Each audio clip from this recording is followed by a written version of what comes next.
Shalom jemaat Tuhan yang luar biasa. Hari ini kita akan belajar tentang bagaimana memiliki generasi yang kokoh.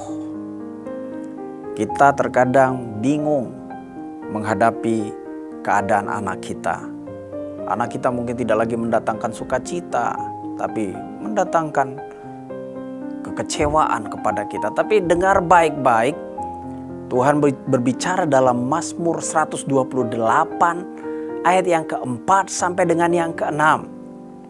Sesungguhnya beginilah berkat yang Tuhan akan anugerahkan kepada orang-orang yang takut akan Dia.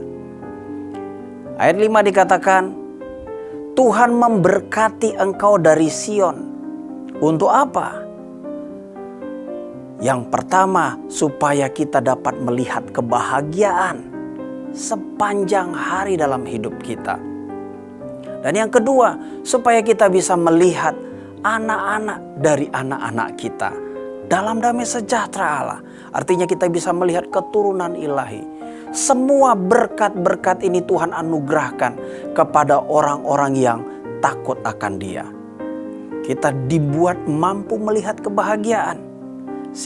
Sekalipun situasinya sulit, sekalipun situasinya sukar, tapi kita dapat melihat kebaikan Tuhan di dalamnya.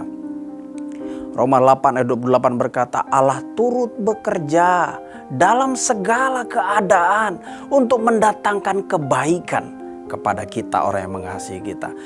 Poin yang pertama, bagaimana kita dapat melahirkan generasi yang kokoh itu adalah kita harus menjadi teladan. Orang tua perlu menjadi teladan iman.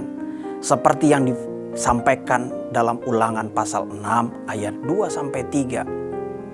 Supaya seumur hidup kita belajar bersikap hormat dan takjub kepada Allah. Kita mempelajari firman dengan cermat. Kita melakukan firman dengan setia. Inilah takut akan Tuhan. Teladan inilah yang harus kita lakukan seumur hidup kita. Dan yang kedua yang harus kita lakukan untuk memiliki generasi yang gagah perkasa, generasi yang kokoh, mendirikan kasih agape dalam keluarga. Tuhan berbicara dalam 1 Yohanes pasal 4 ayat 16. Firman Tuhan berkata, kita percaya Allah adalah kasih, amin. Dia mengorbankan dirinya yang terbaik, Dia berikan kepada kita orang-orang berdosa. Itulah kasih agape. Korban, kasih agape bicara korban.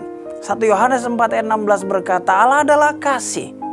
Barang siapa tetap melakukan kasih agape, dia tetap berada di dalam Allah dan Allah di dalam dia.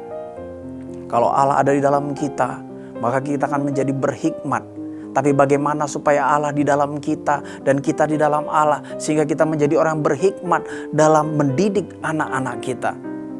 Tuhan bilang, kita harus tegakkan kasih agape. Mengasihi istri kita dengan kasih agape. Memberi kasih, memberi korban kasih yang terbaik. Mengasihi anak-anak kita. Mengorbankan waktu kita. Mengasihi anak-anak kita. Saya percaya setiap kita akan memiliki generasi yang kokoh. Generasi yang perkasa. Kalau kita hidup memberi teladan tentang takut akan Tuhan. Dan menegakkan kasih agape dalam keluarga kita. Salam berkat untuk kita semua. Amin.